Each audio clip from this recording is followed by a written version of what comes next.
You're welcome to my channel. In today's video, I'm going to share with you bakery secrets that no one will tell you. This is a business secret. I tell you the truth. What I'm teaching you in this channel, no one will ever expose it to you just like that, free of charge on the internet. But I'm going to give it to you, bakery secrets. Do you know that modern bakeries no longer use egg in mixing and then with milk? This increased cost of production. Then the cost of milk in the market, you know how much, especially here in Nigeria. So how are you going to produce your bread that it will be very good, it will taste well, soft, and the crumb quality will be high? Before we dive into the recipe, I want to first of all solve one problem. Someone wrote to me through my WhatsApp that she produced, she has started her own bakery, and she found out that after 2 days, the bread will scatter. That is, it will just get dry and start to scatter. You see pieces, forming pieces, crumbs just dropping, and then the value will drop, and customers are complaining. Three things that can cause that. One, you did not add enough emulsifier. Now, in this recipe, the eggs serve as emulsifier. That means as a binding agent. Also, most times the EDC will also help you, because the EDC also help the bread to remain where it is. So this, if your product, if your loaves, if your bread is just after 2 days, 3 days, it will start to scatter. That means the egg is not enough. Number two is the water quantity. The quantity of water that you are using is not enough, and that will even lead to loss, because the more water you add, the increase the quantity. So if you are not adding enough water, and then the binding agent, which is most times the egg, and these two things are not there, definitely your bread will scatter. The last thing is the mixing. That is another major problem. If you have this local milling machine that you will mix with hand and then take it to the milling machine, and the milling machine will make it smooth, most times you will encounter this problem. Now, what you should do if you are using that milling machine is to increase the quantity of butter or oil that you are using. That, because oil most times also serve as a binding agent. That way it will help you to mill very well. And so after producing, you find out that your bread is not in order. Check the quantity of water, check the quantity of egg, and then also how many minutes do you mill? Do you allow the spiral mixer to actually mix and everything incorporated together to make sure that enough air is incorporated? Now, one thing we don't know, the mechanism of mixing. While the thing is rotating and mixing the dough, it's not just putting the ingredients together. What makes your bread to be very good is the quantity of air that is incorporated. So during mixing, you should allow the spiral mixer to do its work to the point that you will hear a fluffy sound. The sound of the mixing of the dough will change from the normal to a fluffy, that plop plop plop sound. That sound tells you that it's smooth and it's okay. Now, another way to know that your dough is okay, is enough to remove from the mixer to the table, is you take it, cut a little, and check the elasticity of the dough. If the dough is not elastic enough, that tells you that the gluten, it has not developed enough. Gluten is the protein that binds, that is developed. There are two proteins that develop to form gluten. Now, that gluten makes the bread to expand, and it is the one that makes the activity of the yeast, to rise, to kick. What I mean is that when the yeast produce carbon dioxide, the gluten content in the dough help the yeast, the carbon dioxide, not to escape. Let me use it that way. So you must allow the mixer to develop all these things. You see, mixing is not just by bringing all ingredients together. There are a lot of reaction going on. So allow those reactions to complete. Don't be in a hurry. Now, having solved that problem, let's look at our recipe. So from here you can see that if you are to mix one bag, that means you need one bag which is 50 kg. You need at least 23 to 25 liters, at least 23 to 25 liters of water.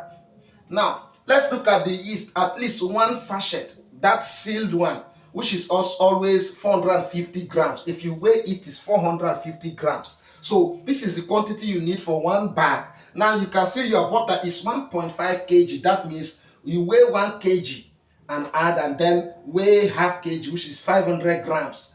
1 kg, 500 grams. I'm trying to make it in a way that everybody will understand. Now, you weigh your salt, 500 grams. This, one thing about the importance of salt is not just to add flavor. The salt helps the yeast to act very well. If you forget salt, that dough will not rise. If you forget salt, if you like, put the yeast of the whole world, it will not work. It will not work. Your dough, your bread will not stand. Your bread will not look good. So don't forget this. The quantity of salt must be enough. Now, the EDC is there also to help sustain the rising. When the bread rises, the gluten trap the air and it kicks. The ability to remain like that, not to fall easily, is the work of this EDC. Now, if you add your sugar, 6 grams, 6 kg rather, your sugar 6 kg, and then your calcium propionate, which is your preservative. Now, most people will have this add egg and milk. But in this recipe, you see that egg is not important. I tell you, in modern bakeries, egg is not important. Let me clean this one. It's not important. It's no longer used because it increases the cost of production, and also it does not give that mouth feel. That is why some bread, if you buy them, if you cut it, will just cut as if it's just fiber. Now, there are some loaves that if you press them, when you are eating it, it's as if you are eating yam. There is that softness. There is that mouth feel you will have. Now, the secret is what I will give you, and that is enzyme. Modern bakeries no longer use egg and milk to produce. There is an enzyme that is in circulation now that replaces egg and milk. And I tell you, when you are eating the bread, you will think that the quantity of milk used was too much. You will have that mouthfeel of milk, and then it will play the binding role of the egg in your dough, in your bread. Now, one beautiful thing about this enzyme I'm talking about is that even if your bread remain 3, 4, 5 days, it will always be soft as if it's fresh bread. That is another beautiful thing. So for you to succeed in bakery business, you must learn these secrets. You must not just be buying everything, buy this, buy that, buy this, buy. No, you have to. Now, there is something I did not add there. In this butter, you don't just use butter. There are times during mixing you add some oil. That is either groundnut oil or whichever oil you choose, but I prefer the kernel oil.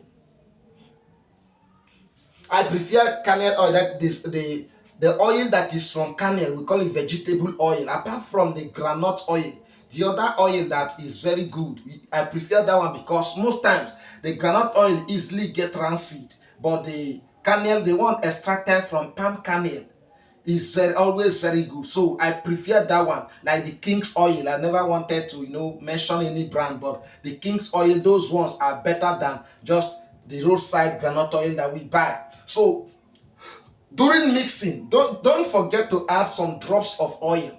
I tell you, just scoop maybe the normal cooking spoon. The cooking spoon is different from tablespoon. Use the cooking spoon and scoop, and then drop. If you are mixing one bag, then you drop, when you sprinkle the first spoon, you will observe the smoothness. That is one thing about this business, is observation. You will observe the smoothness, and then that will tell you either you will prime it again. Adding oil like that or dry flour is called priming. So during the mixing, it's either you prime it again and again until you get the needed texture, the needed component, the needed dough that you have to cut on the table that will give you enough profit, enough quantity and quality. These are two key words in bakery business: quantity and quality. So for you to have quantity and quality, this recipe will not give you until you use the